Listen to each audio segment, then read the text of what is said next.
Hi, and welcome to another episode of Hot Takes with me, the Silver Fox.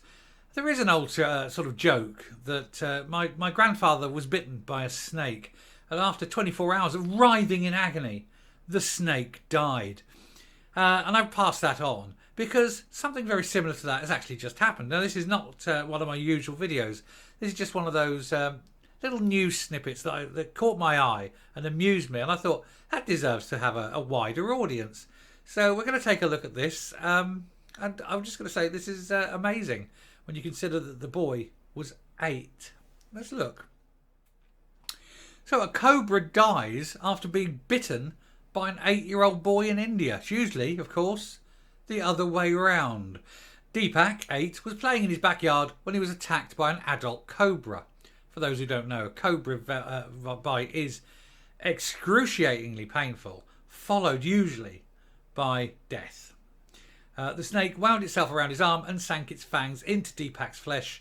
He desperately tried to shake the serpent off before biting it back and killing it. Fortunately, the snake never injected him with its venom and he escaped alive. And a new study released last month said more than 85% of deadly snake attacks were recorded in 2019 that happened in India. India is absolutely rife with snakes. They are not only rife with snakes, they happen to have sort of several of the world's most venomous. You have cobras, you have kraits and things like that. You have some really nasty snakes. And it's just amazing that this child, he's 8 years of age, had the presence of mind to do this. Most people, when confronted with a snake, would be petrified, literally petrified with fear. My sister once ran across a busy road because she saw a python.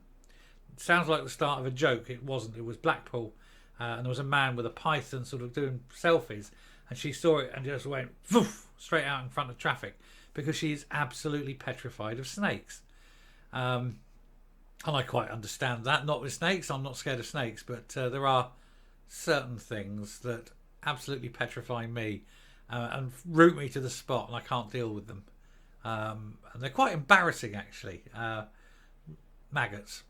I just cannot deal with maggots. I blame Doctor Who. 1973, The Green Death, giant maggots. I was a child. I watched that. To this day, I cannot stand maggots.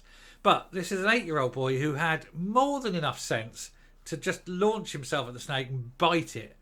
And it was the snake that died. So I just thought that was ironic, and I just liked the story, and I'll pass it on. Very short video. That's it. I'll come up, round off, and I'm out. Of course, the reason there's so many cobras in India is because of, well, what started as a bright idea but had unforeseen consequences. You see, about 200 years ago, when the British were running India, one of the governors general decided that that particular bit of India had an awful lot of snakes and he wanted to do something about it. And in his infinite wisdom, he said he'll give a bounty, of a shilling on every cobra the locals brought him. Of course, the Indians, not being stupid, thought there's money to be made here. And instead of going out into the jungle and taking the risk and finding a cobra and taking it back to the Governor General and getting a shilling, they simply started breeding cobras. And every few days they'd go up to the garrison, hand over a cobra, get their shilling, off they went. A couple of days later, come back with another cobra, another shilling. And this went on, actually, for quite some time. Until somebody started looking at it and realised there's no way that there could be this number of cobras in the area. And they realised what the Indian farmers had been doing.